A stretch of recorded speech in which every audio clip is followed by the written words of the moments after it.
Muy buenas noches para todos. Nos encontramos en sesión de formación con el AXO 32. Vamos a dar una pequeña espera para que se unan el resto de los aprendices y continuamos.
Bueno, muy buenas noches para todos.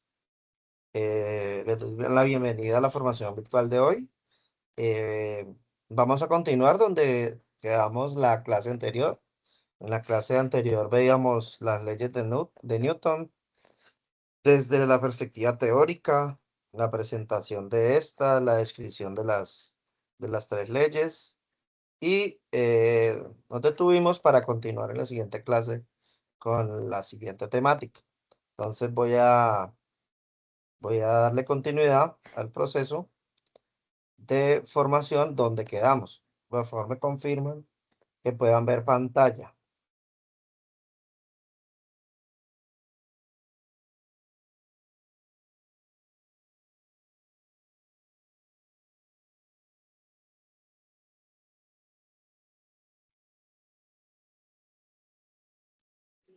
Señor, Listo, perfecto.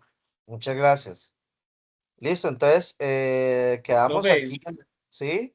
Te qué escucho. pena, qué pena lo interrumpo, hombre. No hay ningún Profe, problema. Cuéntanos. bueno, te hago una preguntita, pues. Profe, no que sí, a ver, pues en Sayuna había unas actividades, creo que unas evidencias que, pues, que son contigo, pues no sé si vos las explicaste, que justamente el plazo pues se vencían ayer. ¿Se vencían ayer? Sí, decían sí, que fecha de vencimiento, y sé que pues de fecha límite, que ya caducaban, es que el 10 de noviembre. Mm, déjame, yo le pregunto Creo al, que son, creo que son contigo, creo que es un video, creo, no, no estoy seguro, no recuerdo bien. déjame, yo le pregunto al instructor líder, que es el que, digamos, es el que maneja las fechas de vencimiento el que define, digamos, el cronograma. Porque el cronograma, déjame, yo miro el cronograma del AXO. De una, profe.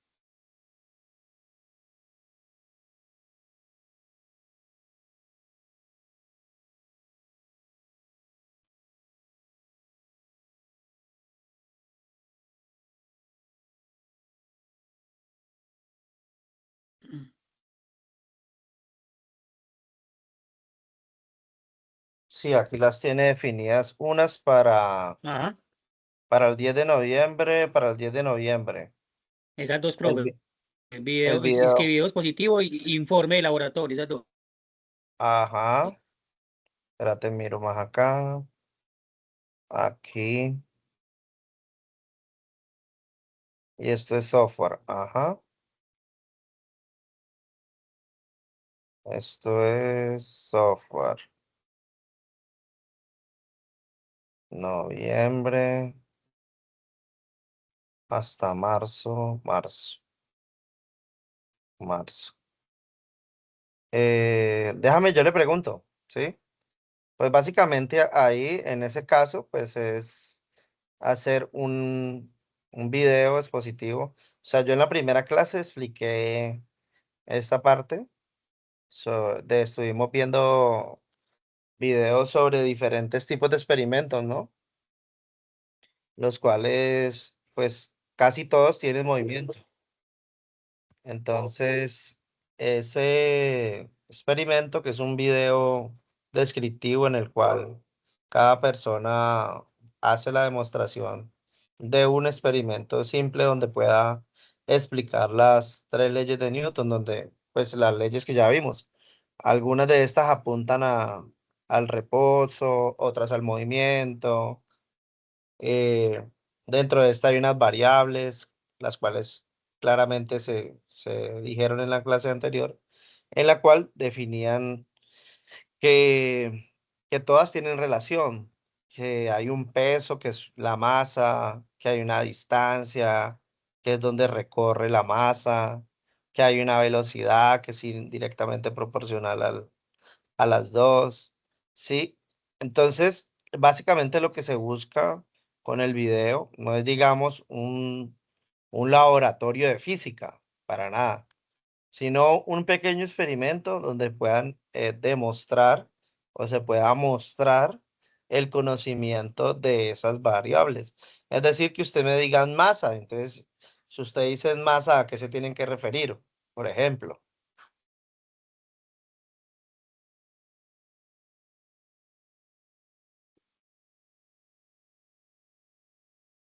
Los escucho. Cuando explicábamos ¿la masa qué es?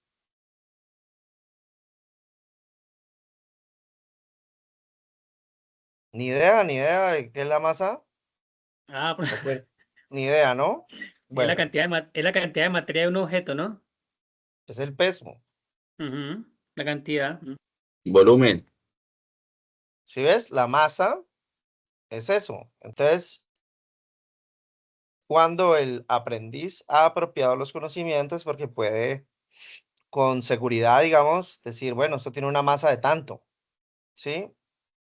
Y así seguidamente. Entonces, el video lo que busca es que a través de una descripción puedas establecer ese tipo de variables. Por ejemplo, algo muy sencillo, una mera canica o bola de cristal tiene un peso, ¿no? Si está en reposo, está quieta. Si se le ejerce fuerza sobre él, se va a mover. Si recorre una distancia, entonces hay una fórmula que dice que la distancia y la velocidad son relativas a algo. Entonces, cuando aplicas ese tipo de, de ilustraciones, das cuenta de que efectivamente conoces las diferentes variables que intervienen en un proceso de física. Entonces, por eso es de 3 minutos, ¿no? No es más largo. Digamos, si fuera algo más complejo, pues sería algo muchísimo, muchísimo, muchísimo más largo. Es un video corto, es un video de 3 minutos, donde se explica esas variables, ¿sí? En la clase anterior explicábamos las variables, de qué era la masa, qué era la velocidad, qué era la distancia y cómo estaban relacionadas. En un ejemplo pueden hacer ese mismo, por eso les doy un ejemplo muy, muy, muy básico que puede ser el movimiento de una esfera, en este caso de una bola de cristal. Esa bola de cristal tiene un peso, recorre una distancia y al recorrer una distancia en un tiempo determinado, ¿sí? Es decir, que ustedes toman el tiempo de cuánto tardó en recorrer una distancia. Entonces ustedes pueden hallar, por ejemplo, la velocidad y decir la velocidad de la esfera es de tanto. Y estás manejando las leyes de Newton, estás demostrando que lo sabes, ¿sí? Ahí les di un ejercicio. Pues obviamente ustedes pueden inventarse otros, pero pues les doy un ejercicio muy sencillo, porque lo que se busca más allá de que sea complejo o simple, es que haya un manejo de las variables y que se entiendan, ¿sí? Porque nuestra clase como tal es orientada a la informática, ¿sí? Y la física, pues sí tenemos que conocerla claramente, pero más allá de eso es, digamos, saber cómo las diferentes magnitudes operan dentro de una fórmula y esa cómo se puede materializar en la práctica. Y en la práctica, el ejemplo que yo les doy, a pesar de que es muy sencillo, muy, muy básico, es un ejemplo real, donde son elementos que, que te describen movimientos físicos, porque tienen peso, porque tienen distancia, porque tienen movimiento, porque tienen un tiempo, y mientras esos elementos concurran, tenés elementos de la física, y estos están directamente relacionados con las teorías de Isaac Newton. Ya de allí en adelante es hacer el video describiendo cada elemento y cómo se juegan entre ellos, ¿sí? Bien, entonces sí, déjame, yo hablo con él para extender la fecha, ¿sí? Para que quede dentro de los márgenes y puedan presentarla, ¿listo? Bien, ¿hay alguna duda ahí al respecto para dejarla clara y que no tengamos, digamos, alguna barrera para la presentación de las evidencias?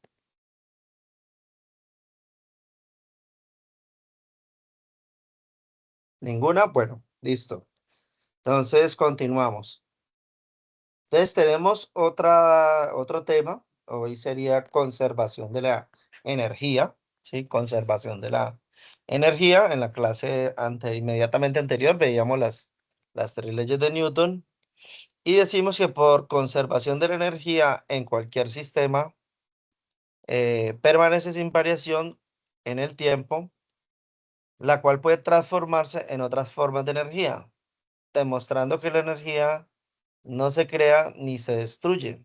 Repito, por ley, la conservación de energía en cualquier sistema permanece sin variación en el tiempo, la cual puede transformarse en otras formas de energía, demostrando que la energía no se crea ni se destruye. A continuación se describe el comportamiento de la conservación de la energía mecánica, en la cual la cantidad de energía es la suma de energía cinética y potencial, que en ausencia de fuerzas de fricción o influencia de fuerzas externas, la cantidad de energía permanece constante. Y pues claramente, si no hay un elemento que se oponga a esa energía, claramente esta se va a conservar porque no hay elemento extraño que se oponga de manera negativa a esa fuerza. Por ejemplo, cuando un asteroide entra al globo terráqueo, ¿sí? La fricción del aire ocasiona de que pierda velocidad. Incluso esa fricción genera calor, genera otros tipos de energías. La energía cinética es debida al movimiento de los cuerpos y la energía potencial depende de la posición que ocupa la masa en el espacio. Dice, en la imagen se observa que cuando el skater está en la parte de arriba preparando el impulso, conserva energía potencial que es debida a su posición en el espacio.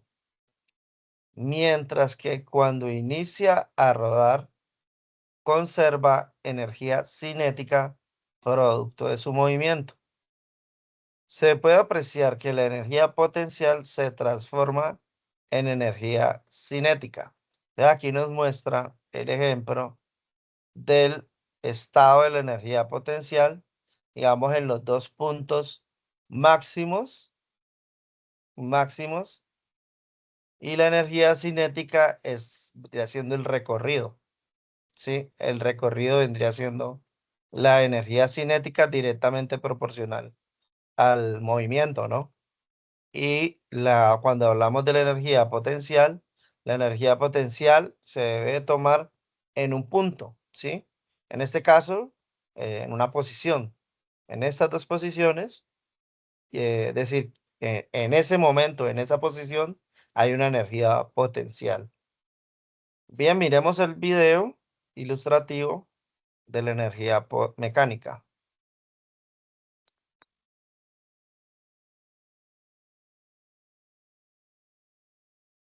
Conservación de la energía. Por ley, la conservación de energía en cualquier sistema permanece sin variación en el tiempo, la cual puede transformarse en otras formas de energía, demostrando que la energía no se crea ni se destruye. A continuación, se describe el comportamiento de la conservación de la energía mecánica, en la cual la cantidad de energía es la suma de las energías cinética y potencial, que en ausencia de fuerzas de fricción o influencia de fuerzas externas, la cantidad de energía permanece constante.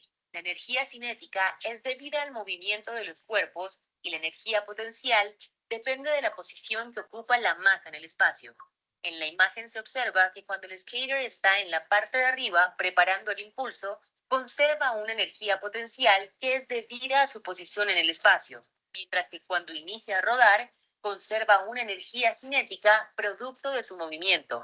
Se puede apreciar que la energía potencial se transforma en energía cinética.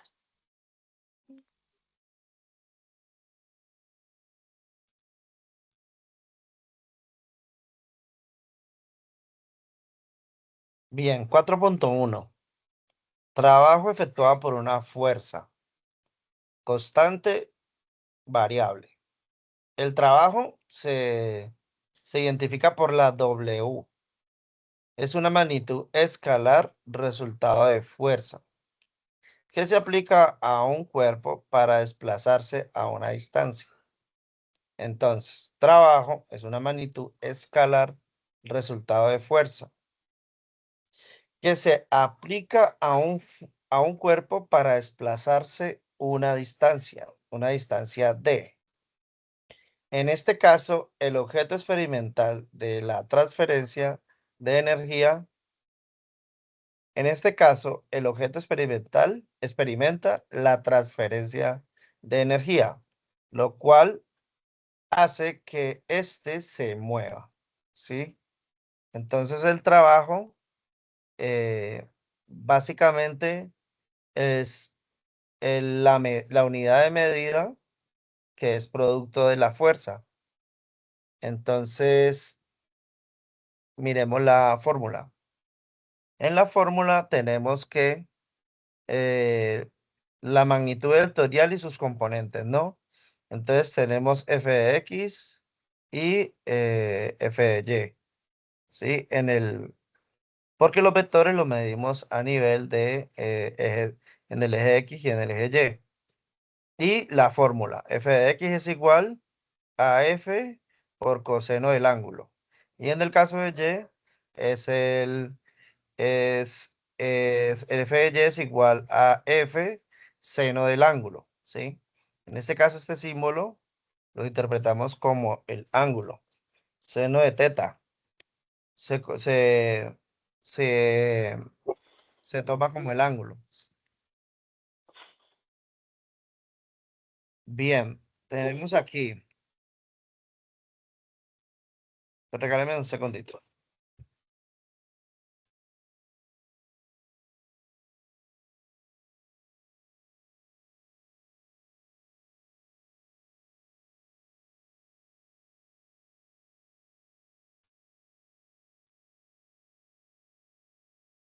Entonces aquí vemos el ejemplo donde tenemos, digamos, la demostración de la fuerza. Tal vez no sea el mejor ángulo para alar la cuerda, ¿no? Tal vez no sea el mejor ángulo, pero lo cierto es que es ilustrativo para identificar lo que es la fuerza y el trabajo. Entonces vemos aquí que la trayectoria que va a recorrer el, el bloque o la masa, ¿sí? La fuerza se ejerce en un ángulo, ¿sí? Con respecto a la dirección que recorre el objeto, ¿sí? Entonces, la fórmula aquí nos plantea que nosotros debemos aplicarle la fuerza multiplicada por el coseno del, de teta. En el caso en el caso del ángulo de X. Recuerda que tenemos el eje Y y el eje X. En este caso estamos sobre el eje X. Bien, y aquí nos presentan la fórmula, ¿sí? Y dice que cuando el ángulo es 0 grados, el trabajo se determina por la fuerza y la distancia. Fuerza y distancia. Es decir que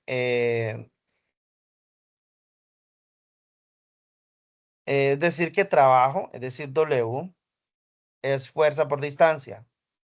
Y cuando es 180 grados, esto es para 0. Cuando es 180 grados, es decir, cuando tenemos completo los 180 grados, el trabajo es lo opuesto. Es decir, es una fuerza contraria. Aquí la podemos ver. Dice, la unidad de medida es Newton por metro. Así se mide este tipo de trabajo. Y se denomina joules. Aquí tenemos Newton, Nm y joule. Tenga presente que las unidades utilizadas en el documento obedecen a las del sistema internacional.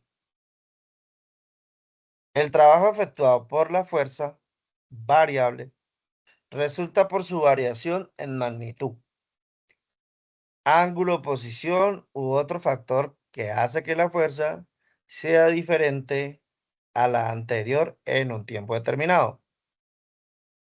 Repito, el trabajo efectuado por la fuerza variable resulta por su variación en magnitud, ángulo, posición u otro factor que hace que la fuerza sea diferente a la anterior en determinado momento. Listo. Es decir, que cualquier fenómeno que altere el movimiento constante está determinado por la variación en la magnitud. Este fenómeno da como resultado que el cuerpo tenga desplazamientos cortos y la fuerza en dirección del desplazamiento sea casi constante en cada intervalo. Y entonces decimos, acá ahí nos muestra un ejemplo donde tenemos las magnitudes. En este caso tenemos una magnitud, un resorte. Un ejemplo es la fuerza en el resorte que se estira. Para estirar el resorte se debe hacer una fuerza mayor a la que ejerce para su restauración. Es decir, que el resorte per se ejerce una fuerza, pero para poder desplazarla fuera de ese límite, se requiere hacer una fuerza superior a la que hace el resorte en sí, para poder desplazar el espacio de X. ¿Sí? Entonces la fuerza debe ser superior. Listo, para lo que indica que la fuerza es directamente proporcional al cambio en la longitud del resorte. Exactamente. Es decir, que hay una relación directa entre la fuerza y la distancia que recorre. Esta se denomina la ley de Hooke y expresado de forma matemática es fuerza es igual a K por X menos X0, donde K es la constante de elongación del resorte. Bien.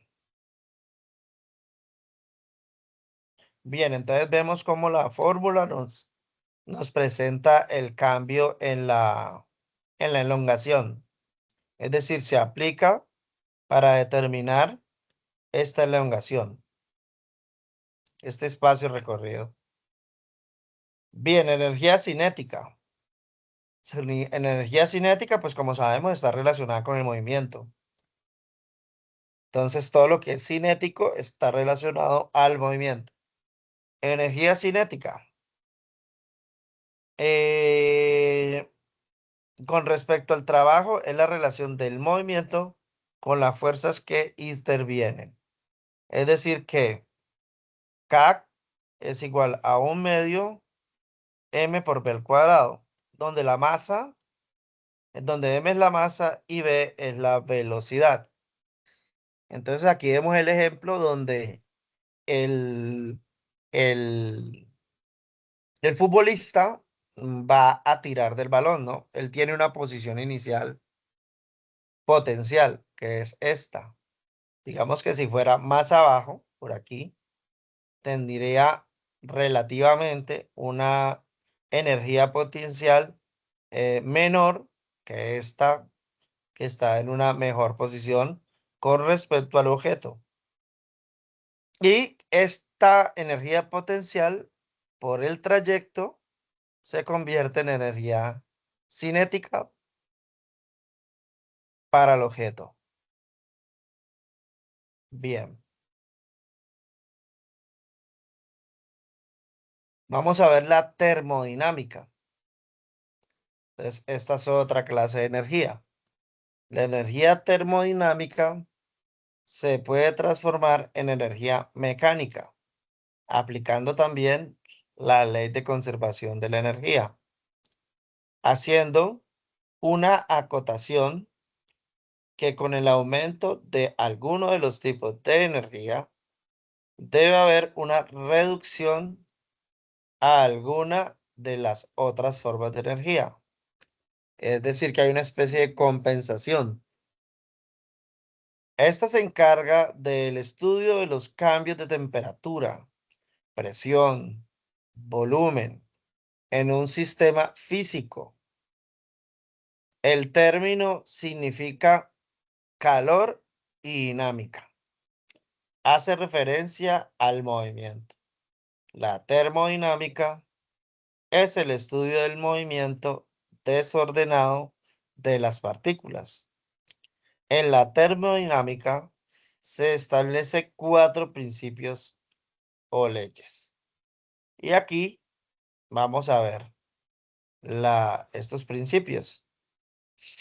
Bien, entonces dice el principio cero. Principio cero es el que define la temperatura como una propiedad. Cuando dos sistemas que interactúan están en equilibrio térmico, comparten algunas propiedades.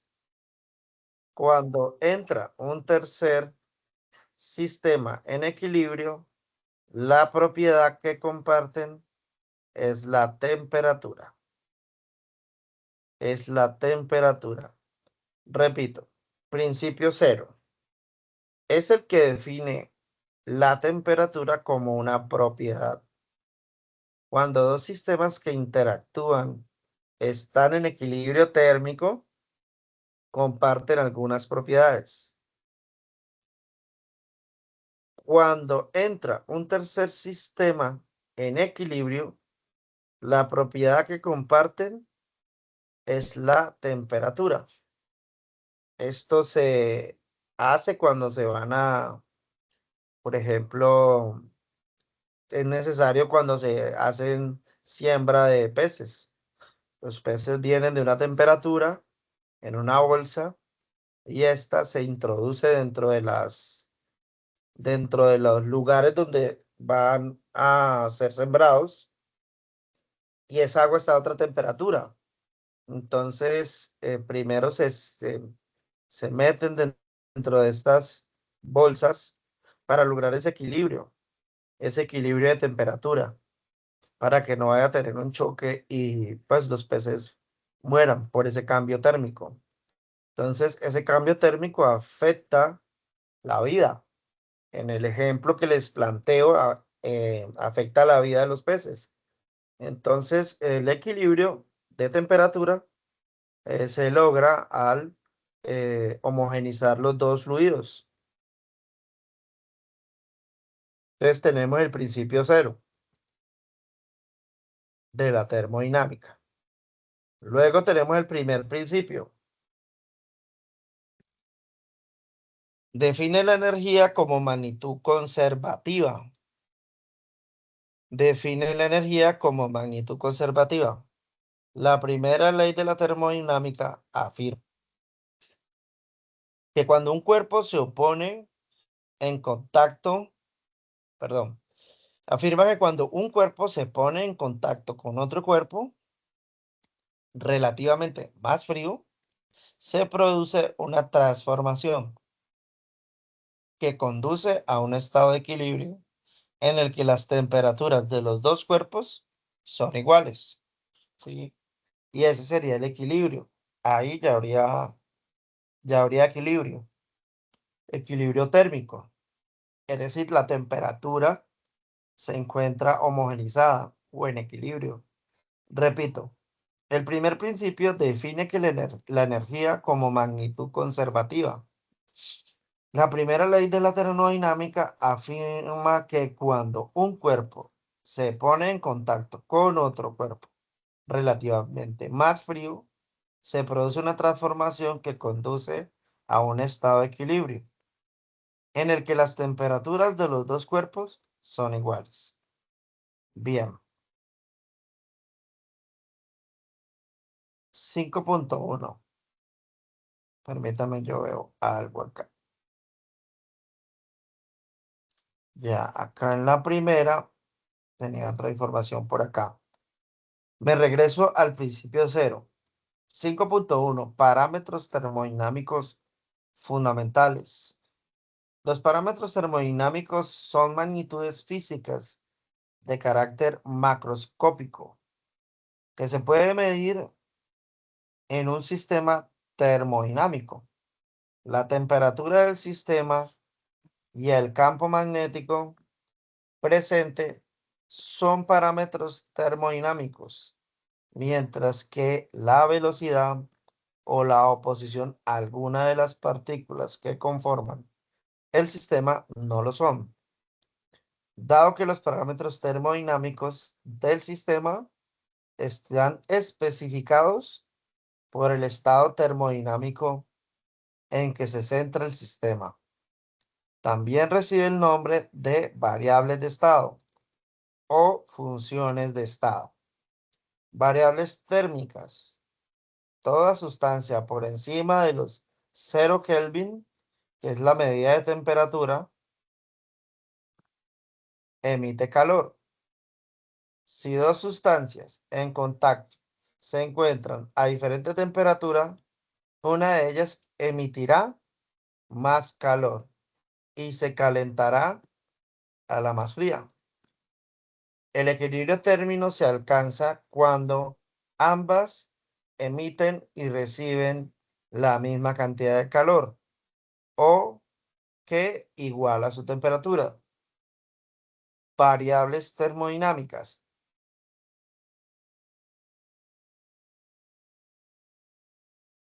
Tienen relación con el estado interno de un sistema, también llamadas coordenadas termodinámicas.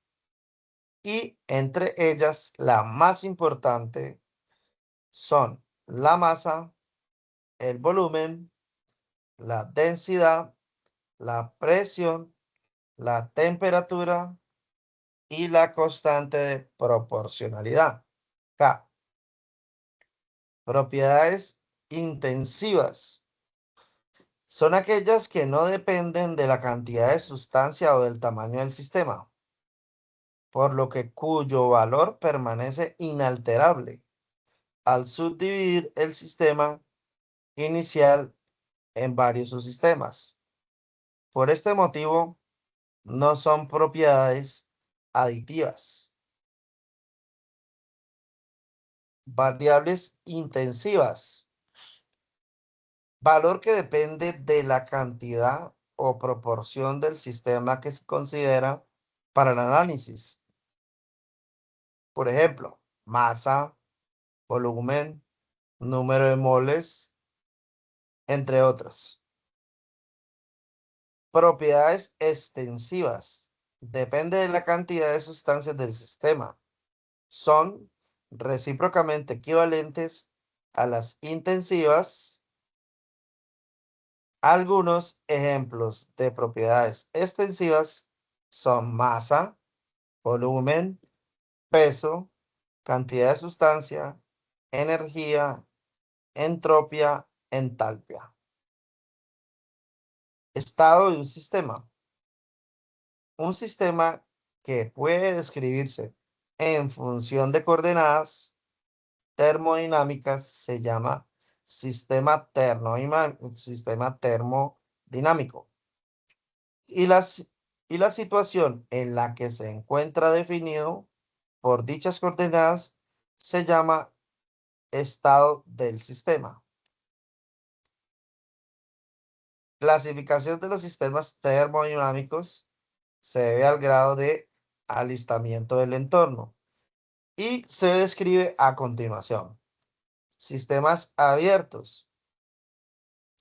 Entonces nos muestra la taza de café y nos da el ejemplo para darnos a entender cómo la taza de café o el café en sí pierde calor, ¿sí? Porque está sujeto a que otros elementos interactúan con él, como el ambiente, ¿sí? Y recuerden que hay un choque entre esas dos, hay un choque térmico, y recuerden que siempre ese choque térmico busca el equilibrio, ¿sí?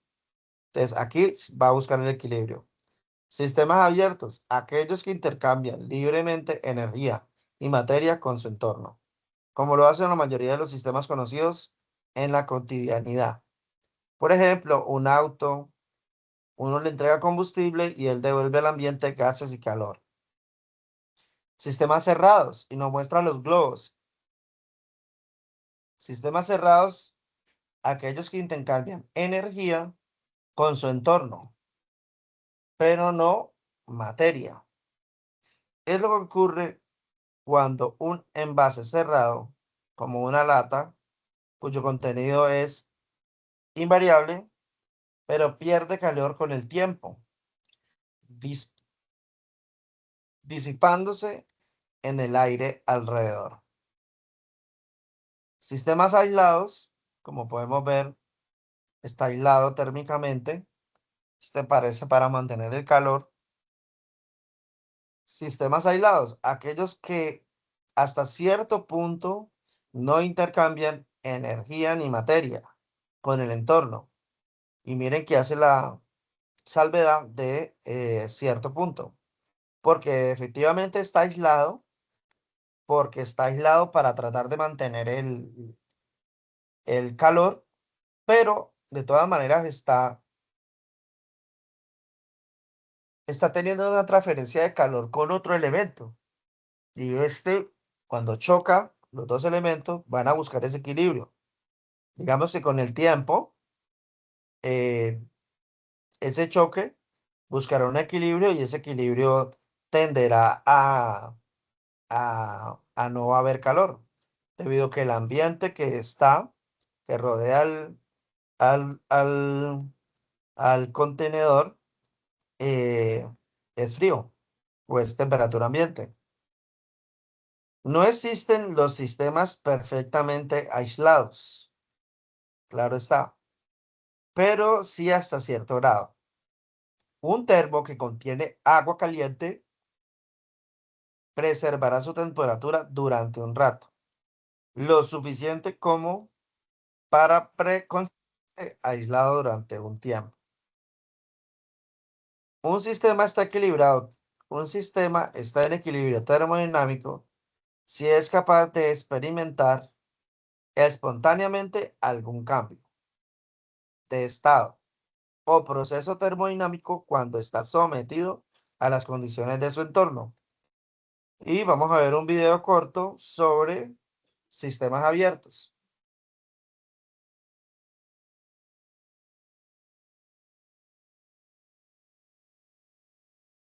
Parámetros termodinámicos fundamentales.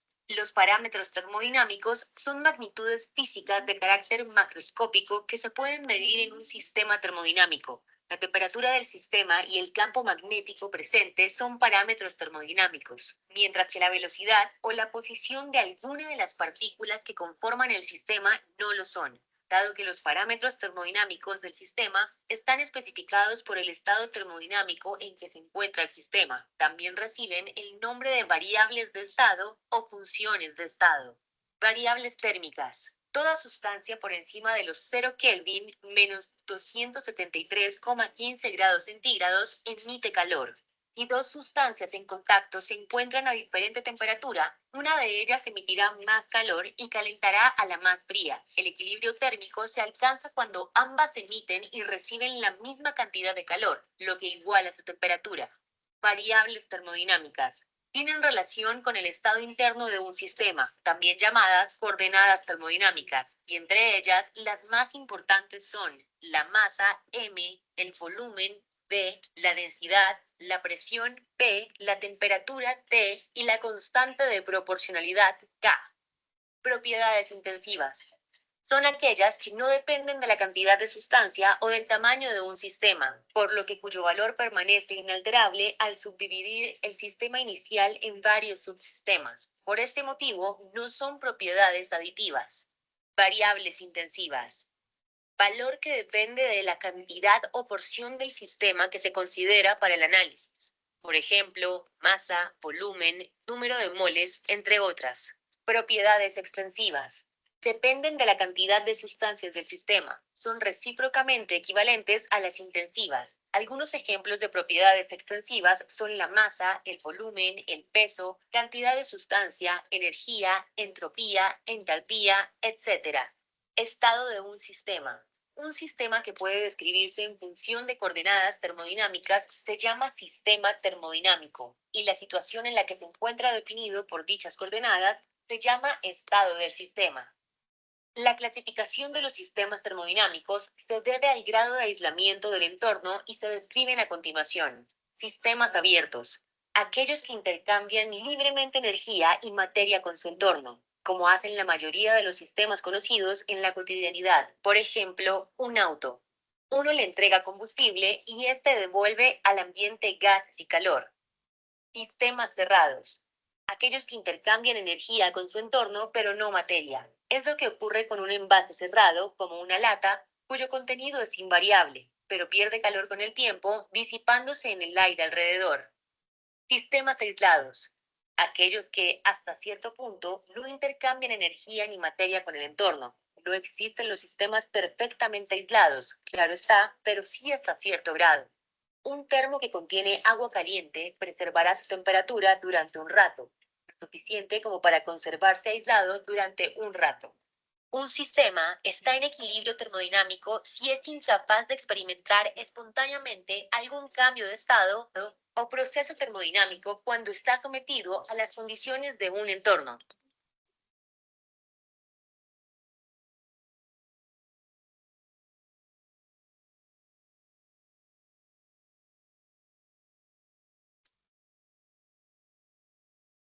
Bueno, entonces continuamos. Escalas termométricas.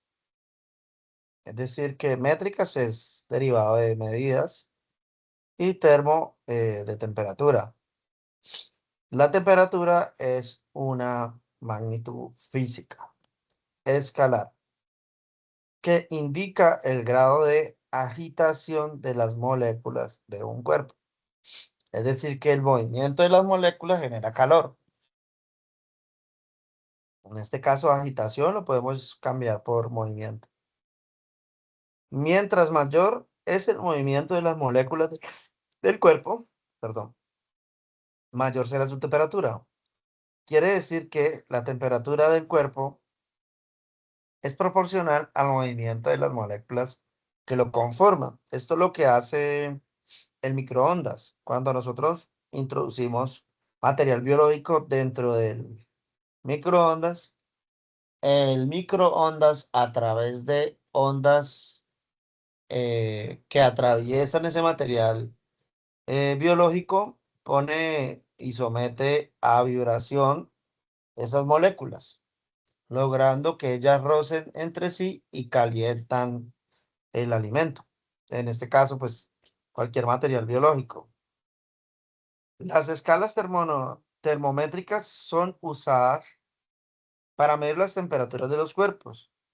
Existen diversas escalas y se utilizan según la necesidad de las temperaturas a medir. Pueden ser absolutas o relativas. La escala termométrica absoluta indica el valor del cero absoluto, es decir, que bajo el cero no hay más valores de medida, es decir, que es el límite. En honor al científico británico Lord Kelvin, en temperatura se denomina el grado Kelvin 1 equivale a menos 273, esto técnicamente es coma, grados Celsius, que se expresa con este símbolo, los Celsius. Las escalas termométricas relativas dependen del punto de referencia que se toma del cuerpo según sus propiedades físicas. Entonces, dependiendo del punto de referencia, va a ser la medida. Por ejemplo, Celsius es una escala desarrollada por el científico sueco Anders Celsius, que fue bautizada como la escala de Celsius en su nombre. en honor a su nombre. En esta escala definida en 1742, la medida se presenta como C y su origen se debe a que el científico tomó como referencia las temperaturas necesarias para el punto de ebullición y congelación del agua, asignando valores entre 0 y 100, siendo 0 la temperatura más baja, siendo 100 la más alta en la escala.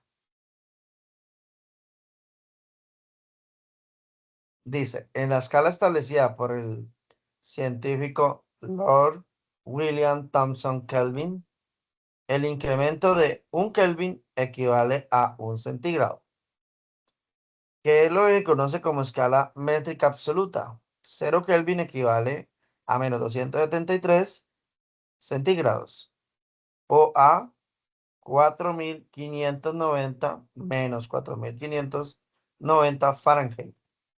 Es decir, un cero absoluto de temperatura.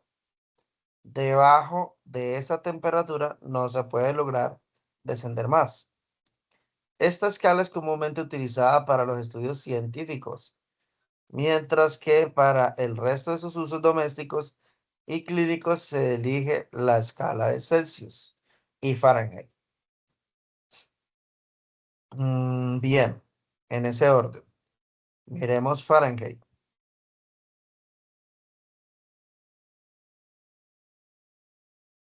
Dice, esta escala fue diseñada por el científico holandés de nombre Gabriel Daniel Fahrenheit y en la actualidad se utiliza principalmente en los Estados Unidos y Reino Unido. No de manera oficial, sino más por costumbre popular. Sus valores se dividen en 180 partes iguales. Su símbolo es el F. Los puntos de congelación y ebullición están entre 32 y 212 respectivamente.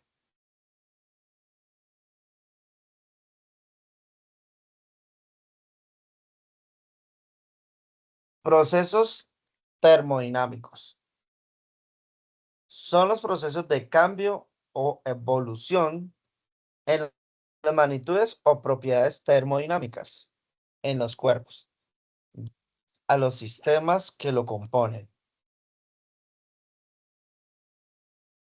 Isotérmico. El proceso isotérmico o isotermo es el cambio reversible en un sistema termodinámico, siendo en dicho cambio la temperatura constante.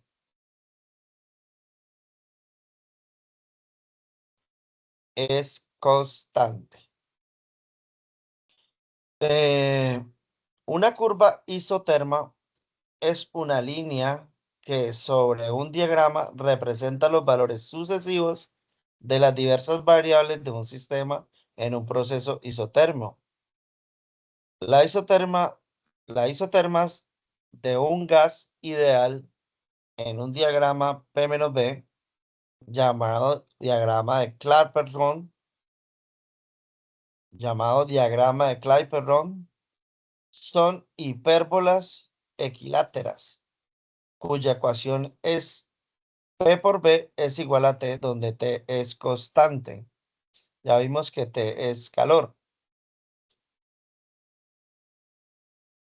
Entonces vemos que el isocórico, el proceso isocórico, isométrico o isovolumétrico es un proceso termodinámico en el cual el volumen permanece constante, es decir, que no varía el volumen, sigue siendo el mismo, implicando que el proceso no realiza trabajo presión-volumen, ya que este se define como, en la fórmula que nos presenta trabajo,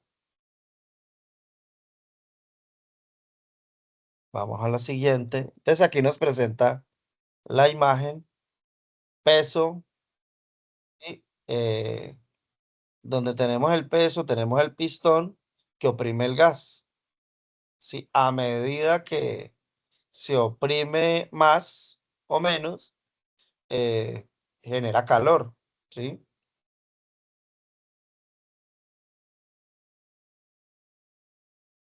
Isobárico.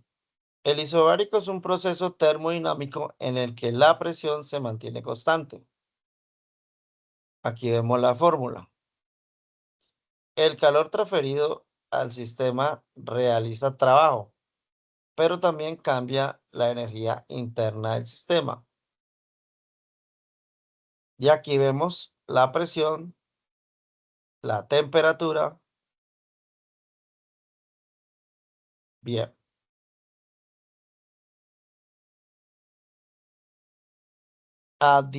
Adiabático es aquel en el cual el sistema termodinámico, generalmente un fluido, realiza un trabajo, no intercambia calor con su entorno. Un proceso diabático que es además reversible se conoce como el proceso isentrópico. El extremo opuesto en el que tiene lugar la máxima transferencia de calor, causando que la temperatura permanezca constante, se denomina proceso isotérmico. Los nuevos valores de las variables de estado pueden ser cuantificadas usando la ley de los gases ideales. Algo muy similar sucede con los motores a diésel.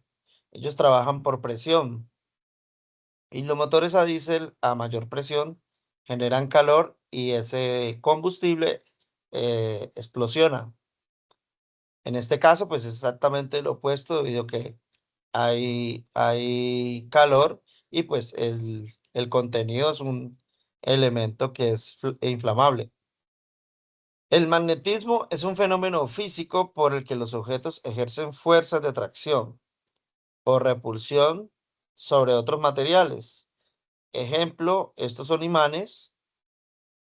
La magnetita es un material con esta propiedad natural. El electromagnetismo es el campo magnético creado por la corriente eléctrica. Estos temas son bastante, digamos, bastante densos, no son fáciles. Eh, la cátedra tiene digamos, la intención de que haya una aproximación a la física y que conozcan, digamos, este campo, sus magnitudes, sus ecuaciones, y que puedan, digamos, tener con claridad, conocer los diferentes fenómenos físicos que suceden. El campo eléctrico es la región del espacio en la que interactúa la fuerza eléctrica.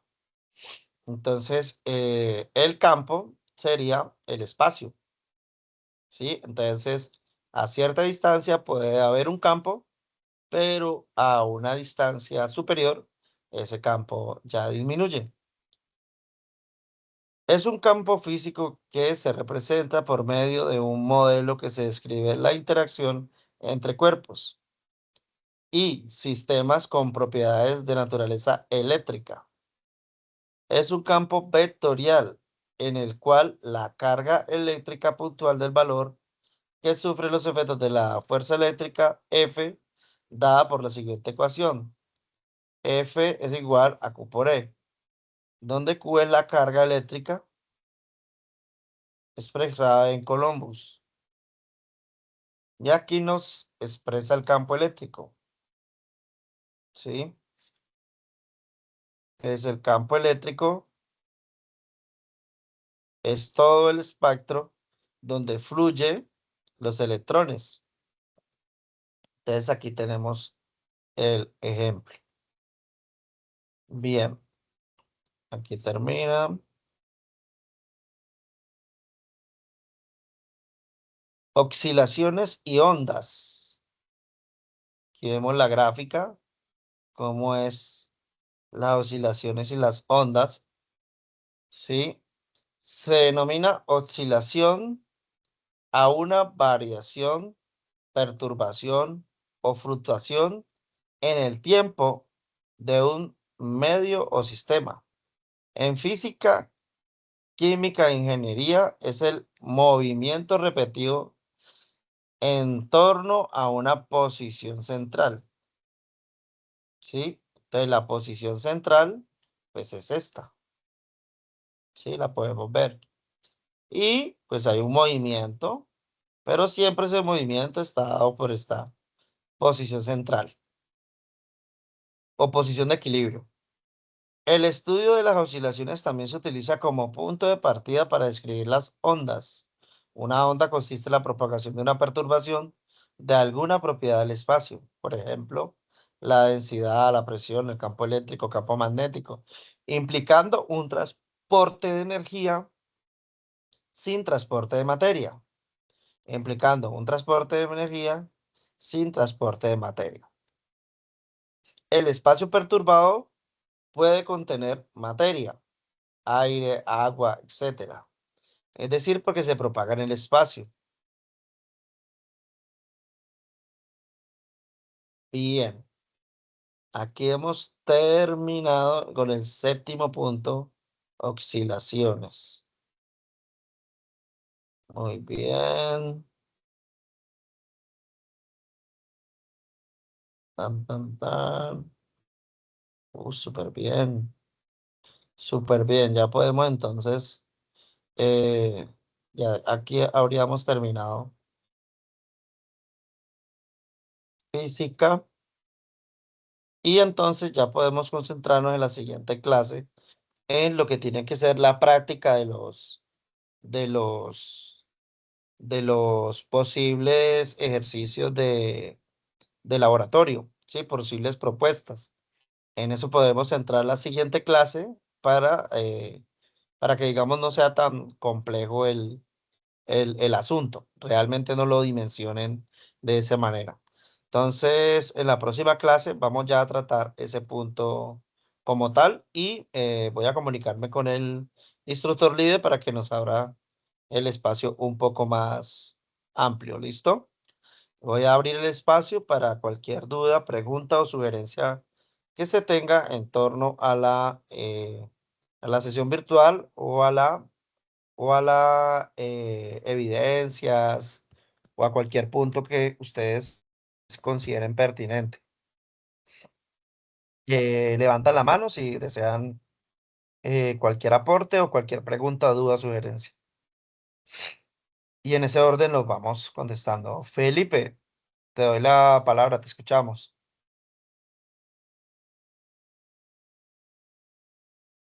Profe, ¿qué te iba a decir? Entonces, pues, las evidencias, usted le va a pedir más plazo al instructor Edward. Para que puedan enviarlas sin ninguna, ni sin ningún inconveniente. Listo, profe, y ese informe de laboratorio. El informe aleatorio es ya el documento donde se depositan las medidas. Por ejemplo, en el caso que les di de la esfera de cristal, la masa, ¿cuánto es la masa? Se midió la masa, tiene un perímetro de tanto, pesa tanto, está constituida por esto y esto. Una descripción, ¿no? Entonces ahí se describe Ok. el, el, el experimento, ¿sí? Es básicamente eso. Y el video son 3 minutos de video describiéndolo, ¿sí?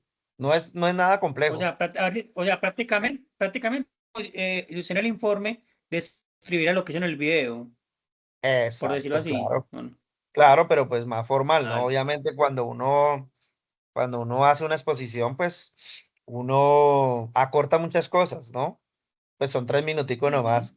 Se acortan muchas cosas. Ya en el documento, pues se puede expandir más, porque puedes hablar de la esfera que estás usando, por ejemplo. Puedes hablar de ella, puedes hablar del vidrio, hacer una descripción, digamos si fuera de vidrio, ¿no? Porque podría ser de plástico, podría ser, ¿sí? pero si nos ponemos a hacerlo en el video, se nos va el tiempo y no hablamos de